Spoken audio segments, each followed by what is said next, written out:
Once again, a very good afternoon to you all. I think previous lecture में ये वाला numerical हम कर रहे थे, इस न्यूमेरिकल को हम फिर से कंटिन्यू करते हैं। जैसा कि ये न्यूमेरिकल आपको हम बताए थे, इस न्यूमेरिकल में क्या खास बात थी, ये डबल साइड में ओवरहैंग बीम था। ठीक है, दो साइड इसकी ओवरहैंग थी, एक बीई थी और एक एसी थी। तो हम आर ए आर बी की वैल्यू कैलकुलेट कर चुके थे। Due to symmetricity R A और आर बी की वैल्यू कितनी थी, 16 किलो न्यूटन। वो R A R B having the value 16 kilo newton. इसकी डायरेक्शन क्या थी, अपवर्ड डायरेक्शन थी, पॉजिटिव वैल्यू आई थी आर ए आर बी की। फिर शियर फोर्स की वैल्यू हम कैलकुलेट कर चुके थे सारे सेक्शन पे। तो यहाँ पे आपको पता है कि एक ये पॉइंट था, एक ये पॉइंट था, ये पॉइंट, ये पॉइंट, ये पॉइंट, जहाँ पे हमारे ट्रांसवर्स लोड लग रहे थे। उसके बाद यूडियल 3 मीटर की लेंथ पे टोटल वर्टिकली डाउनवर्ड डायरेक्शन में लोड दे रहा था। टोटल कितना, 2 इंटू 6, 12 किलो न्यूटन का फोर्स दे रहा था डाउनवर्ड डायरेक्शन में, इस तरीके से। तो यहाँ पे इस तरीके से हमने शियर फोर्स की वैल्यू कैलकुलेट कर ली। शियर फोर्स की वैल्यू कैलकुलेट करने के बाद हम along the position of the beam, along the position of the beam, along the position of the beam हम सारी शियर फोर्स की वैल्यूज़ जो है रेस्पेक्टिव मेंबर्स में पुट करते गए और वाई एक्सिस पे हमको कुछ इस तरीके का ग्राफ मिला।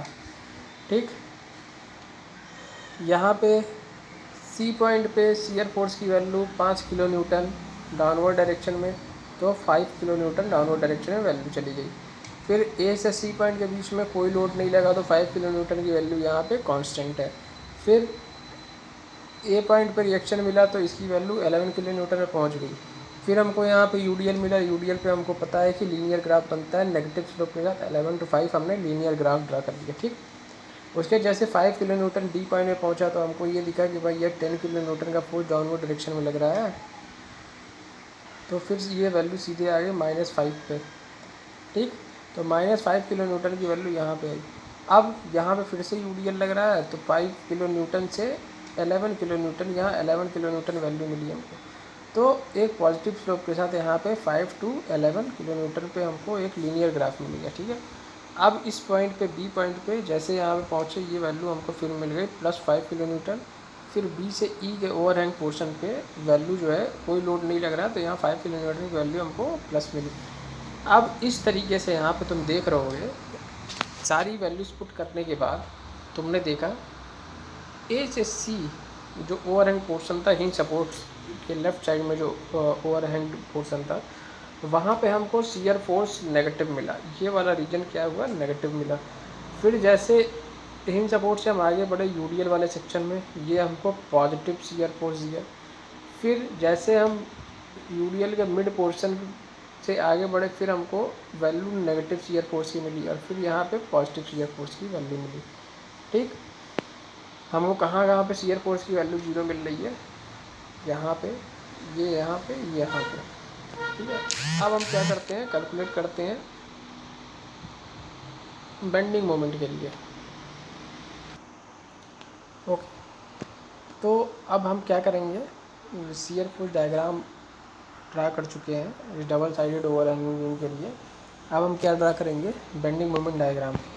तो बेंडिंग मोमेंट डायग्राम ड्रा करने के लिए हर पॉइंट पे हमको बेंडिंग मोमेंट की वैल्यू हमको फाइंड आउट करनी पड़ेगी। ठीक, तो because bending moment at free and is 0, तो फ्री एंड पे जो बेंडिंग मोमेंट की वैल्यू है वो कितनी है, 0 है। तो एम सी और एम ई की वैल्यू अंडरस्टूड है, एम सी की वैल्यू 0 किलो न्यूटन मीटर हो जाएगी और यही वैल्यू किसकी होगी, एम ई की। ठीक है, एम ई की वैल्यू यही होगी। ठीक है, नाउ देन एम ए और एम बी की वैल्यू, एम ए और एम बी की वैल्यू -5 × 10, दोनों की -10 किलो न्यूटन मीटर मोमेंट होगा। एम डी की वैल्यू डी पे -5 × 5, ये एंटी क्लॉक वाइज में देगा -5 × 5, और ये कितना देगा 16 × 3 क्लॉक वाइज डायरेक्शन में 16 × 3, और उसके बाद -2 × 3 इंटू 1.5 ये लोड देगा यूडीएल। तो कुल मिला के हमको जब डी पे मोमेंट निकालना था एक तो ये 5 किलो न्यूटन का हो गया, ठीक, और एक आरए हो गया, ठीक है, और एक हमको 1.5 मीटर पे यूडीएल के थ्रू हमको एक लोड मिला, जो कि कितना मिला 2 × 3 दैट इज़ 6 किलो न्यूटन, ठीक है। ये अब हम डी पॉइंट पे मोमेंट निकाल लेंगे। तो डी पॉइंट पे मोमेंट निकालेंगे तो हमको एक तो ये मोमेंट देगा एंटी क्लॉकवाइज डायरेक्शन में, एक ये मोमेंट देगा एंटी क्लॉकवाइज डायरेक्शन में, ये देगा क्लॉकवाइज डायरेक्शन में। तो इस तरीके से हमको जो है एमडी की वैल्यू मिल जाएगी +14 kilo newton metre clockwise direction में। तो एमडी की वैल्यू मिल गई +14 किलो न्यूटन मीटर की वैल्यू। ओके,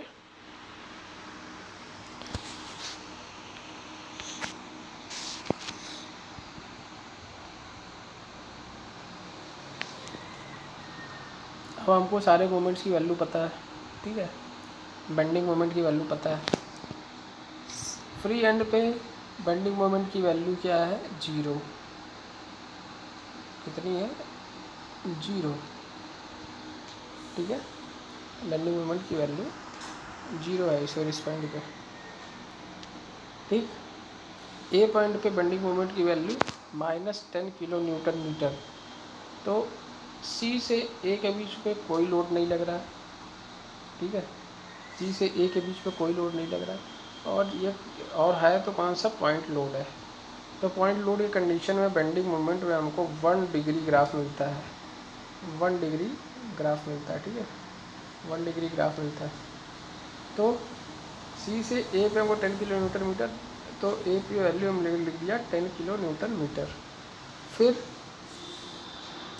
डी पे हमको 14 किलो न्यूटन मीटर की वैल्यू मिली, ये पॉइंट यहाँ पे एलोकेट कर दिया।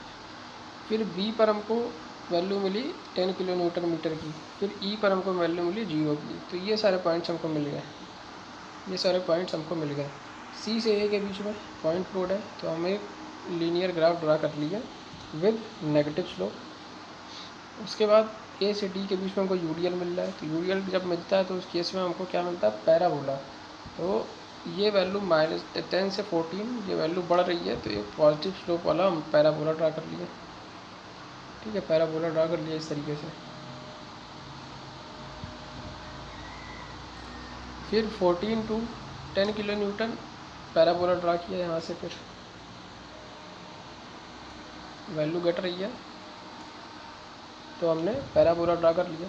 तो डी से बी शियर फोर्स की वैल्यू देखते हैं, पर डी से बी शियर फोर्स की वैल्यू, डी से बी अगर शियर फोर्स की वैल्यू देख रहे हो तो ये वैल्यू जो है घट रही है, यहाँ पे डी से बी शियर फोर्स की वैल्यू घट रही है, तो मतलब डिक्रीजिंग नेचर का पैराबोला बनेगा। और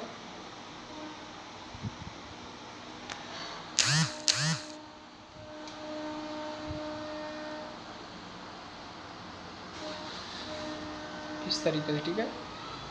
फिर बी से ई पर वैल्यू फिर 0, तो इसको यहाँ से मिला लो। तो इस तरीके से हमारा ये बेंडिंग मोमेंट डायग्राम यहाँ पे हमको मिल जाता है, ठीक है। अब इस बेंडिंग मोमेंट डायग्राम में आपको एक चीज़ दिख रही होगी कि यहाँ पे नेगेटिव बेंडिंग मोमेंट, फिर पॉजिटिव से नेगेटिव। तो इस वाले पॉइंट पे हमारा +2 माइनस बेंडिंग मोमेंट हो रहा है। तो ये पॉइंट क्या हो रहा है, पॉइंट ऑफ कॉन्ट्राफ्लेक्सर, ठीक। यहाँ पे इस तरीके से हमको बेंडिंग मोमेंट डायग्राम मिल गया। Bending moment diagram shear force diagram में आपने देखा सी से ए की ओर थोड़ा ट्रांसवर्स लोड लग रहा है 5 किलो न्यूटन का, -5 किलो न्यूटन का, और फिर बीच में कोई लोड नहीं लग रहा है। तो यहाँ पे हमको कांस्टेंट लाइन मिल गई 5 किलो न्यूटन वाली, ठीक है। फिर ए पॉइंट पे 11 किलो न्यूटन फोर्स हुआ। फिर डी पॉइंट पे 5 किलो न्यूटन, तो ये नेगेटिव स्लोप का एक इंक्लाइन लाइन मिल गया। फिर डी पे लोड -5 किलो न्यूटन हुआ, और फिर डी से बी हमारा चूँकि यूडीएल है तो एक नेगेटिव स्लोप वाला लीनियर ग्राफ मिल गया। ठीक, उसके बाद बी से ई कोई लोड नहीं लग रहा है, तो ये वैल्यू तुम्हारी +5 किलो न्यूटन गई, जो कि वैल्यू ई तक कांस्टेंट रहेगी। और जैसे ई पे पहुंचोगे तो माइनस डायरेक्शन में 5 किलो न्यूटन लग रहा है, तो ये वैल्यू फिर से माइनस हो जाएगी। तो हमने शियर फोर्स डायग्राम इस तरीके से ड्रा कर लिया। ये शियर फोर्स का नेगेटिव रीजन है, ये पॉजिटिव नेगेटिव पॉजिटिव रीजन है, ठीक है। फिर हमने बेंडिंग मोमेंट कैलकुलेट किया। बेंडिंग मोमेंट के लिए हमें जानते हैं कि फ्री एंड पे हमारा जो मोमेंट होता है वो क्या होता है, जीरो होता है, तो वहाँ पे मोमेंट क्या हो गया, जीरो हो गया। फिर इस पॉइंट पे बेंडिंग मोमेंट, इस पॉइंट पे बेंडिंग मोमेंट, यहाँ पे बेंडिंग मोमेंट, इस पॉइंट पे बेंडिंग मोमेंट, यहाँ पे बेंडिंग मोमेंट हमने कैलकुलेट कर लिया। कैसे कैलकुलेट कर लिया, एक सेक्शन ड्रा किया, उसके लेफ्ट साइड में जितने फोर्सेस थे उनके मोमेंट का अलजेब्रिक सम कैलकुलेट कर लिया। ठीक है, अलजेब्रिक सम कैलकुलेट कर लिया। अलजेब्रिक सम कैलकुलेट करने के बाद बीम के डिस्टेंस के अलॉन्ग हम बेंडिंग मोमेंट की वैल्यू रख दिया। ठीक, तो जहाँ जहाँ शियर फोर्स में हमको 0 डिग्री कर्व मिल रहा था वहाँ वहाँ हमको 1 डिग्री कर्व मिला, जहाँ जहाँ 1 डिग्री मिला वहाँ हमको 2 डिग्री कर्व मिला। मतलब इस केस में हमको लीनियर ग्राफ मिला, तो इस केस में हमको पैराबोला मिला। ठीक, अब यहाँ पे आपको दिख रहा है पॉइंट ऑफ कॉन्ट्रा फ्लेक्चर की बात करें तो इस पॉइंट पे और इस पॉइंट पे हमारा बेंडिंग मोमेंट का साइन जो है वो चेंज हो रहा है। तो अब हम मान लेते हैं कि कोई x डिस्टेंस है पॉइंट ऑफ कॉन्ट्रा फ्लेक्चर का सपोर्ट ए से कोई x डिस्टेंस है। ठीक है, ए से x डिस्टेंस पे कोई पॉइंट ऑफ कॉन्ट्रा फ्लेक्चर है। तो इस पॉइंट पे सबसे पहले हमको पता है कि बेंडिंग मोमेंट की वैल्यू 0 होती है। तो लेफ्ट साइड में कितने फोर्सेज हैं, -5, तो ये -5 × 2 + x देगा। फिर ये कितना देगा, +16 × x देगा। ठीक, और फिर ये कितना रहेगा, -2x² 2। तो टोटल मोमेंट कितना हो जाएगा, 0 हो जाएगा। तो यहाँ से हमको x की वैल्यू मिल जाएगी 1 मीटर। ठीक, तो इस तरीके से हम कॉन्ट्रा फ्लेक्चर का पॉइंट कैलकुलेट कर लेंगे। Okay, now the next question is draw the SFD and BMD for single side overhanging beam subjected to loading as shown below. Determine the absolute maximum bending moment and shear forces and mark them for SFD and BMD. Also locate point of contra flexure. In this question you can see a single side overhanging beam सब is given over here. तो single side overhanging beam का मतलब इस beam का केवल एक ही side जो है वो ओवर हैंग करेगा, जो कि यहाँ पे क्या है, CD। ठीक, तो CD वाला पॉइंट क्या है, ओवर हैंग करेगा, वो सपोर्ट से बाहर दिया। शायद BD वाला जो सेक्शन है वो क्या है, ओवर हैंग सेक्शन है। ठीक, अब इस वाले डायग्राम में एक A पॉइंट पे हिंज सपोर्ट है और B पॉइंट पे क्या है, रोलर सपोर्ट। ठीक है, A पे हिंज सपोर्ट और B पे रोलर सपोर्ट है। और A से C के बीच में जो लोड है वो यूनिफॉर्मली डिस्ट्रीब्यूटेड लोड दिया हुआ है। ठीक है, यूनिफॉर्मली डिस्ट्रीब्यूटेड लोड दिया है A to C। इस क्वेश्चन में हमको कैलकुलेट करना है RA और RB की वैल्यू। RA पे कितना रिएक्शन फोर्स लग रहा है और RB पे कितना रिएक्शन फोर्स लग रहा है। ये वैल्यू कैलकुलेट करना हमारा जो है SFD BMD ड्रा करने का स्टेप नंबर 1 होगा। फर्स्ट स्टेप होगा ये। ठीक, फर्स्ट स्टेप हमारा क्या होगा, RA और RB की वैल्यू कैलकुलेट करना। ठीक, तो RA RB की वैल्यू कैलकुलेट करना इजी है। स्टेप 1 में ही हम सबसे पहले क्या कर लेंगे, इसमें इक्विलिब्रियम के लिए सिग्मा V को क्या कर लेंगे, 0 के बराबर कर लेंगे। और एक अननोन जिस पॉइंट पे रिएक्शन है या लोड है उस पॉइंट के अबाउट मोमेंट ले लेंगे। तो समझो A के अबाउट मैंने मोमेंट ले लिया। ठीक है, फिर आप कैलकुलेट करेंगे, दो इक्वेशन, दो अननोन होगा, आप RA और RB की वैल्यू कैलकुलेट कर लेंगे। ठीक, आर ए आर बी की वैल्यू कैलकुलेट करनी है। सबसे first step calculation of reactions. इस स्लाइड में देख सकते हो कैलकुलेशन ऑफ रिएक्शंस की है। यहाँ आर ए रिएक्शन लग रहा है और ये आर बी रिएक्शन लग रहा है। ये यूडीएल की लेंथ 4 मीटर है और ये यूडीएल जब इस पॉइंट पर जहाँ 2 किलोमीटर फोर्स लग रहा है, इससे 1 मीटर पर रोलर सपोर्ट है। रोलर सपोर्ट से 2 मीटर का पोर्शन जो है वो ओवरहैंग है। ठीक, एक अबाउट मोमेंट ले लो।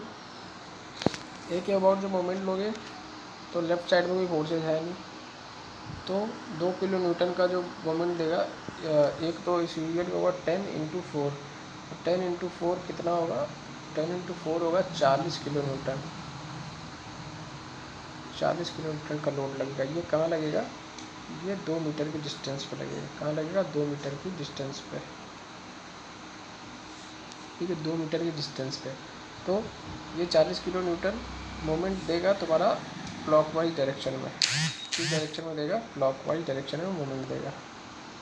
ठीक, और ये 2 किलो न्यूटन जो देगा वो भी क्लॉकवाइज मोमेंट क्लॉकवाइज डायरेक्शन में मोमेंट देगा। और फिर आर बी जो 24.6 आया है, आर बी जो 24.6 आया है, ये किधर मोमेंट देगा? ये एंटी क्लॉकवाइज में मोमेंट देगा। और फिर ये ओवर एंड पोर्शन में 5 किलो न्यूटन है, इसलिए कितना देगा? क्लॉकवाइज मोमेंट देगा। तो 1 2 3 हमको जो है जहाँ मोमेंट मिल गया, इस जहाँ मिल गया। तो अब इसका एक अबाउट इसका अलजेब्रिक सम कर लो और उसको 0 के बराबर कर दो। तो minus R B into 5, minus R B into 5। तो हम राइट टू लेफ़्ट चल रहे हैं ना, राइट टू लेफ़्ट। तो एंटी क्लॉक वाइज को हम क्या कर लेंगे? पॉजिटिव मान लेंगे और क्लॉक वाइज को क्या कर लेंगे? नेगेटिव मान लेंगे। तो राइट टू लेफ़्ट चल रहा है, माइनस आर बी इंटू 5, फिर प्लस 10 इंटू 4 इंटू 2, मतलब यूडीएल 10 इंटू 4 इंटू 2। ये क्लॉक वाइज डायरेक्शन देगा मोमेंट, तो plus 10 into 4 into 2। Then plus 5 into 7, ये वाला प्लस 5 इंटू 7, ये किसके बराबर हो जाएगा? 0 के बराबर हो जाएगा। ठीक,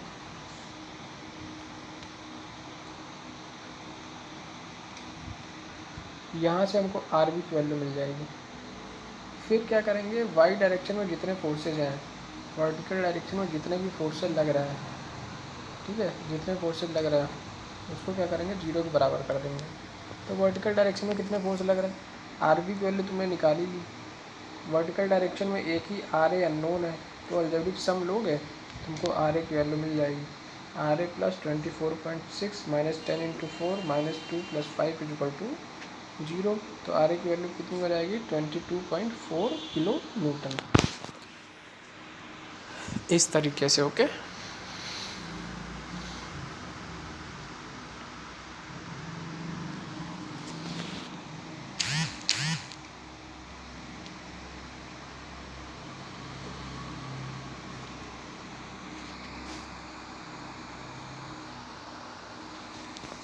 अब नेक्स्ट स्टेप हमारा रिएक्शन कैलकुलेट कर लिए।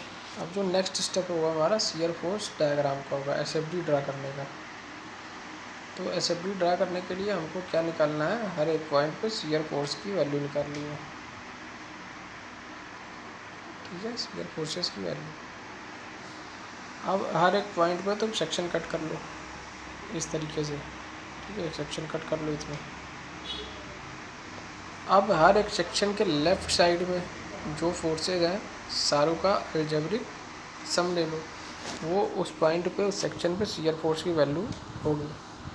तो सबसे पहले यहाँ पे जो 0 0 सेक्शन है उसको देखते हैं। तो 0 फोर्स होगा 1 1 पे। रिएक्शन चूँकि हमारा ए पॉइंट पे 22.4 किलो न्यूटन है, तो 22.4 किलो न्यूटन इस वाले सेक्शन पे शियर फोर्स की वैल्यू मिल जाएगी। फिर आपको पता है V22 पे कैलकुलेट करना है। तो 22.4 और 22 पे ये यूडीएल कितना डाउनवर्ड डायरेक्शन में लोड देगा? 10 इंटू 4, तो कितना हो जाएगा? -17.6। तो V22 पे जो लोड आएगा कितना आ जाएगा? -17.6 किलो न्यूटन। ठीक, फिर हम बढ़ेंगे 33 पे, 22 से 33 पे। 22 से 33 पे जैसे जाएंगे 2 किलो न्यूटन का फोर्स और एक डाउनवर्ड डायरेक्शन में लगेगा। तो -17.6 -2, ये कितना हो जाएगा? -19.6 किलो न्यूटन। ये शियर फोर्स होगा सेक्शन 33 पे। ठीक, सेक्शन 33 पे शियर फोर्स हो जाएगा। फिर सेक्शन कट किया 4 पे, तो कोई लोड बीच में नहीं लग रहा है, तो 4 पे -19.6 ही रहेगा। फिर सेक्शन किया V55 पे कट किया, तो V55 से पहले अब एक रिएक्शन फोर्स यहाँ लग रहा है। ठीक है, कितना लग रहा है?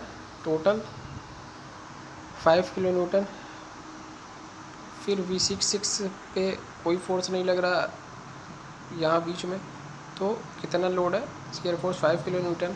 फिर जैसे हम लास्ट पे पहुँचे, यहाँ 5 किलो न्यूटन का फोर्स डाउनवर्ड डायरेक्शन में लग रहा है, और यहाँ पे शियर फोर्स जो है अपवर्ड डायरेक्शन में 5 किलो न्यूटन इधर ये है, तो +5 और -5, तो नेट शियर फोर्स की वैल्यू जो है ई पॉइंट ये कितना हो जाएगा? 0 किलो न्यूटन। ठीक है, 0 किलो न्यूटन। ओके, अब हम सारे शियर फोर्स की वैल्यू कैलकुलेट कर चुके हैं। ठीक, ए पॉइंट पर रिएक्शन ये है, बी पॉइंट पर रिएक्शन ये है। तो shear force bending moment diagram, shear force x axis पे ये हो गई हमारे बीम की पोजीशन। एक तो ये 4 मीटर वाला सेक्शन हो गया, फिर 1 मीटर, फिर 2 मीटर।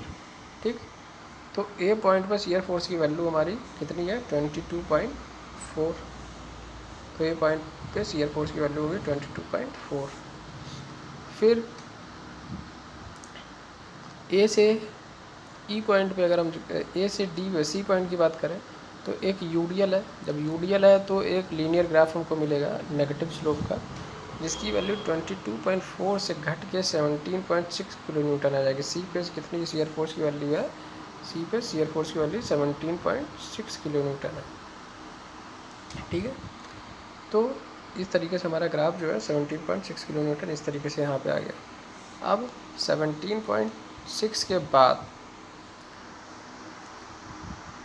2 किलो न्यूटन की वैल्यू डाउनवर्ड डायरेक्शन में लग रही है, तो ये वैल्यू -2 और ऐड हो जाएगी, तो ये क्या जाएगा? -19.6। सी से बी के बीच में कोई फोर्स नहीं लग रहा है, लोड नहीं लग रहा है, तो ये 19.6 पे कांस्टेंट बना रहेगा। फिर 19.6 पे रिएक्शन फोर्स आर बी लग रहा है 24.6 न्यूटन ऊपर, तो यहाँ पे इस पॉइंट पे 5 किलो न्यूटन का शियर फोर्स मिलेगा हमको। फिर बी से डी पे कोई लोड नहीं है, तो ये कांस्टेंट हो जाएगा। और फिर जैसे डी पे पहुँचेगा -5 किलो न्यूटन का नीचे फोर्स मिलेगा और +5 किलो न्यूटन का ऊपर। ठीक, तो ये कितना हो जाएगा? 0। फिर से ये 0 हो जाएगा। तो इस तरीके से हमारा शियर फोर्स डायग्राम यहाँ पे प्लॉट हो जाता है इसका। तो 2 पॉजिटिव रीजन मिल रहा है यहाँ पे ये पॉजिटिव रीजन मिल रहा है और ये पॉजिटिव रीजन मिल रहा है। ठीक है, ये वाला पोर्शन जो है हमको नेगेटिव मिल रहा है।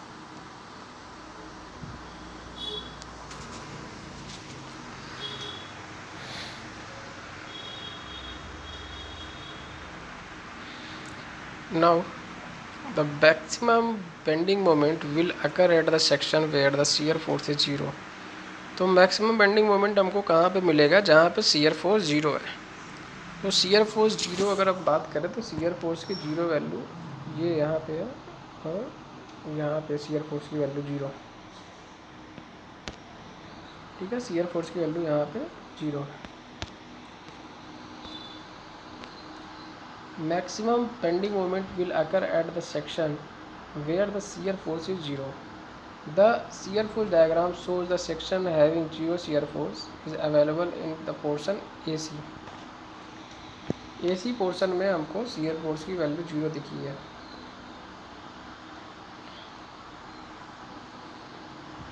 इस वाले पोर्शन में shear force की वैल्यू हमको क्या मिली? 0 दिखी है। ठीक, जब 0 दिखी है तो इस वाले केस में हमारा जो बेंडिंग मोमेंट होगा वो क्या आएगा? मैक्सिमम।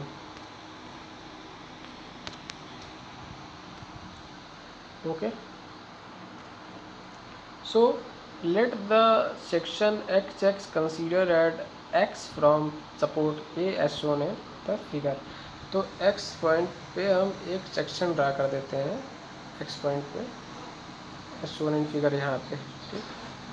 तो वी एक्स एक्स की वैल्यू अगर हमको कैलकुलेट करनी है तो 22.4 तो ये हो गया, और 10 किलो न्यूटन पर मीटर पे फोर्स लग रहा है, तो एक्स मीटर पे कितना लगेगा 10 इंटू एक्स, तो ये कितना हो जाएगा 10 इंटू एक्स। तो एक्स की वैल्यू कितनी आ जाएगी 2.24 मीटर। तो x is equal to 2.24 metre पे हमारा शियर फोर्स क्या होगा, 0 होगा। बहुत सिंपल है, हमको ये पता चल गया कि एसी सेक्शन में हमको ऐसा पॉइंट मिल रहा है जहाँ शियर फोर्स की वैल्यू 0 है,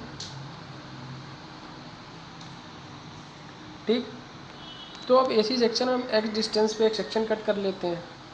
अब उस सेक्शन पे हम क्या करें, शियर फोर्स की वैल्यू कैलकुलेट कर लें और उसको 0 के बराबर कर लें, ठीक है। तो 22.4 ये लग रहा है। उसके बाद एक्स डिस्टेंस पे कितना लोड लगेगा यूडीएल के थ्रू, 10 इंटू एक्स। तो यहाँ से हम एक्स की वैल्यू कैलकुलेट कर लीजिए, वो एक्स की वैल्यू क्या हो जाएगी 2.24 मीटर,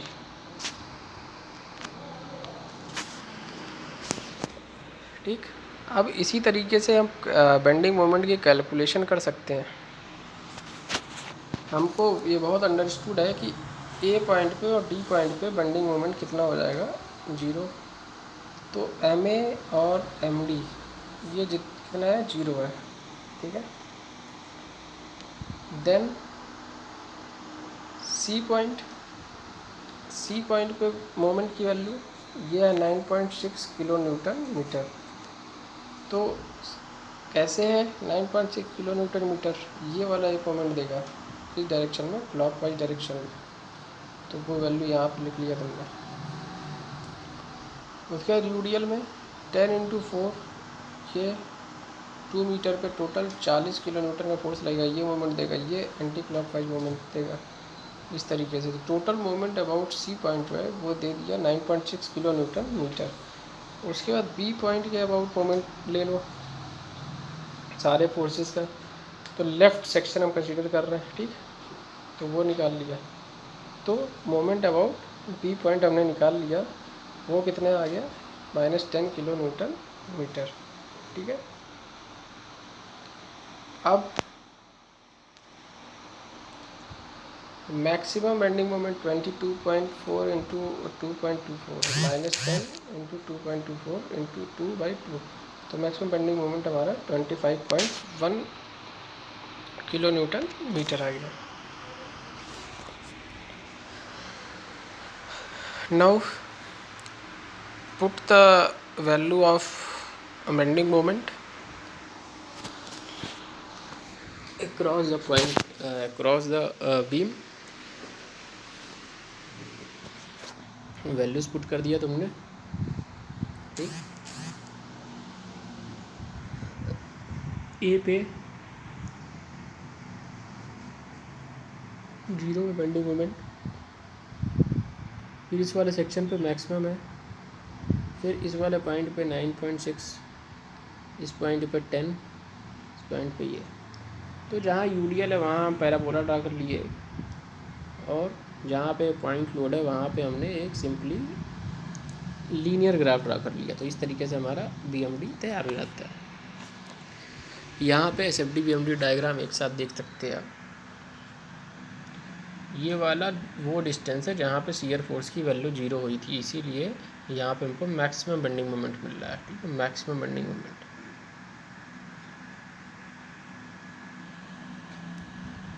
ठीक।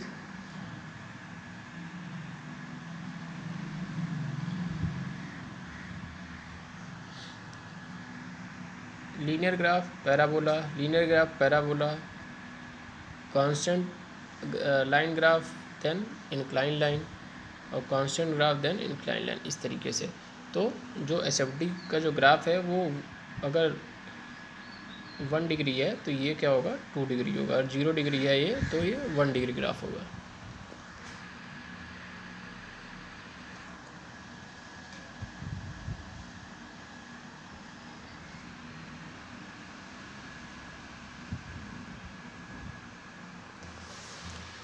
नेक्स्ट क्वेश्चन आपका SFD BMD से रिलेटेड ही है।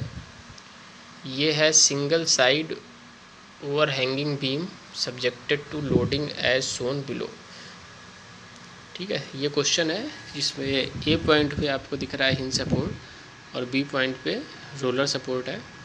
ए से सी के बीच में ये क्या लगा हुआ है, यूवीएल लगा है। ठीक है, ए से सी के बीच में क्या है, यूवीएल, और सी से डी के बीच में क्या है,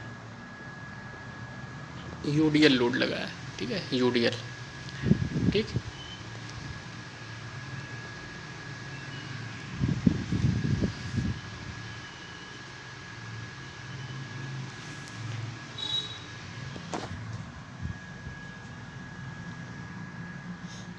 ए पॉइंट पे हिंज सपोर्ट है,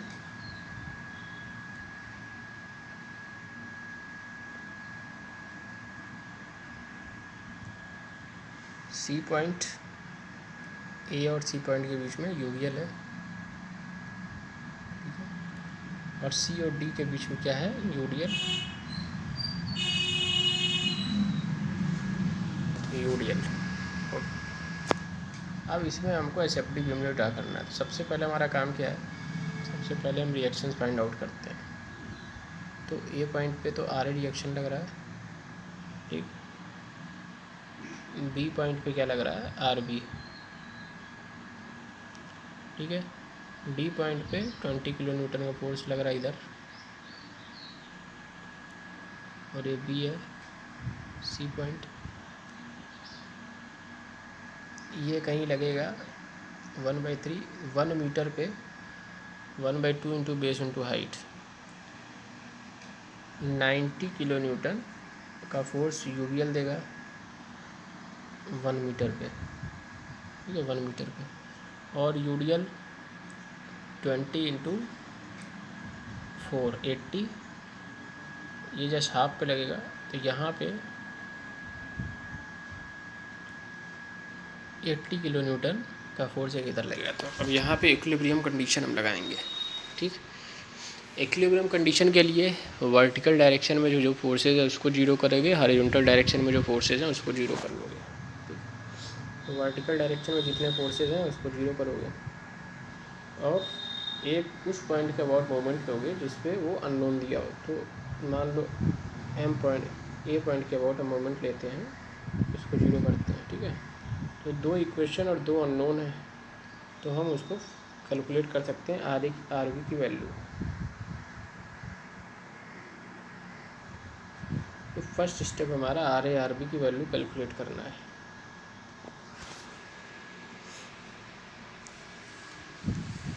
कैलकुलेशन ऑफ रिएक्शंस, ए के अबाउट मोमेंट लो, तो उसमें RB जो है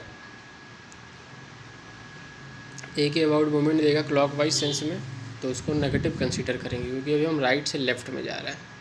ठीक है, फिर half into base into height into 2/3 into 3। फिर यूवीएल के केस में राइट टू लेफ़्ट जा रहा है, तो 2/3 से मल्टीप्लाई किया हमने, तो वो यूवीएल जो लोड मोमेंट, यूवीएल का जो लोड मोमेंट देगा वो क्या हो जाएगा, ये वैल्यू हो जाएगी 1/2 इंटू 3 इंटू 60 इंटू 2/3 इंटू 3।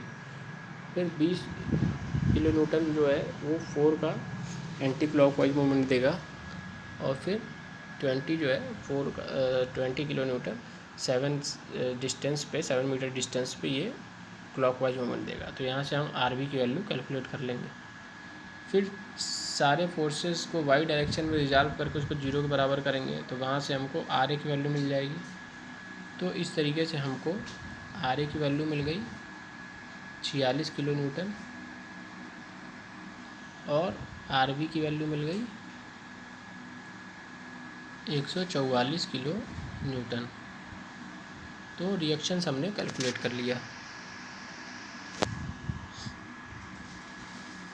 अब नेक्स्ट स्टेप हमारा है शियर फोर्स की वैल्यू कैलकुलेट करना। ओके, अब ये हम आपको नेक्स्ट क्लास में बताएंगे। Okay, thank you.